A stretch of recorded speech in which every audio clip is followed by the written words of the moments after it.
Hi, it's Dachipucci, and today I'll layer drum sounds with Digitakt. Dachipucci.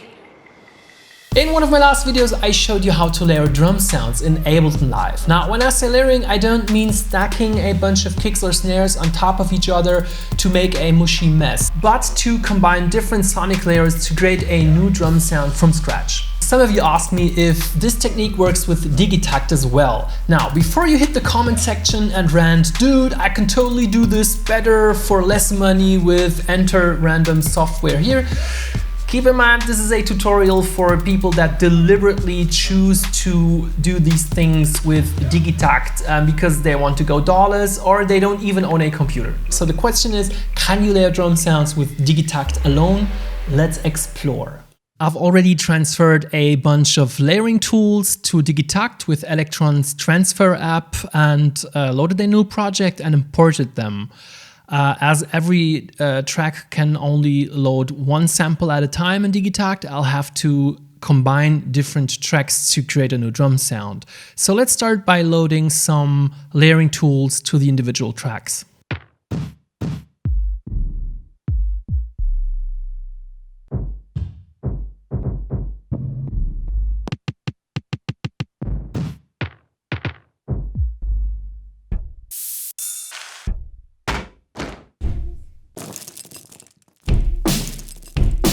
Okay, so while it's convenient to trigger these layers individually in order to tweak and refine their sound and settings, I also want to trigger them all at once so I can get an idea of the actual sound I'm getting at the end. In order to do that, I connected the MIDI output of Digitakt to the MIDI input with a DIN cable. And if I head over to the settings, there's a MIDI configuration menu, and in there I head over to port config and make sure input from MIDI and output to MIDI is activated. And also output channel is set to track channel and receive notes is activated as well. And if I head over to the channels menu, you can see I already set track channel 1, 2, 3 and 4 to MIDI channel 1. These are the 4 kick sounds, and track channel 5, 6, 7, 8 to MIDI channel 2. These are the snare sounds. And if I go back to my project, I'll set MIDI track 1 to MIDI channel 1 and MIDI track 2 to MIDI channel 2. And now when I hit MIDI track 1, it triggers all 4 of these sample tracks 1 to 4, and if I hit MIDI track B, it hits the snare. Now it's repitched because the note is set to C5 for some reason. I'll set it down to C3 again, and we get the original pitch. Same goes for the snare. So now we can trigger all of these pads at once. The good thing is I can still trigger the individual layers so I can work on them. So now I'll adjust the individual layers using everything Digitakt has to offer me. I can use some overdrive to make this fatter, pitch it a bit. Pitch this one up, turn up the overdrive. Let's use a high pass filter,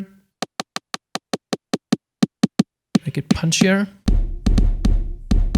Okay, here's my kick drum. Let's go over to the snare. Some overdrive, a bit more room perhaps.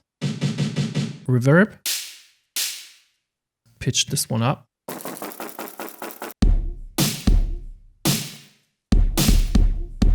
Okay. So all that's left to do now is head over to the record section, make sure it's set to internal source and activated by hitting yes, and I resampled and saved the drum sounds and I can import them to the project. There we go. Instead of using dedicated drum tools, I could of course also create my own by altering samples or recording them. I will go deeper into that in a future video. So the bottom line is, yes, Digitakt does a great job layering drum sounds. There are a few limitations, of course, but I found them to rather drive my creativity than getting in the way. Once everything is set up, it's fun to make new sounds, and you can easily create a bunch of them in one sitting to build up your sample library. Let me know how you create drum sounds with Digitakt in the comments. If you liked the video, hit the like button and subscribe to the channel for more videos on music, tech and creativity. Kudos to my patrons for supporting the channel, and don't forget to make some music today. See ya, guys.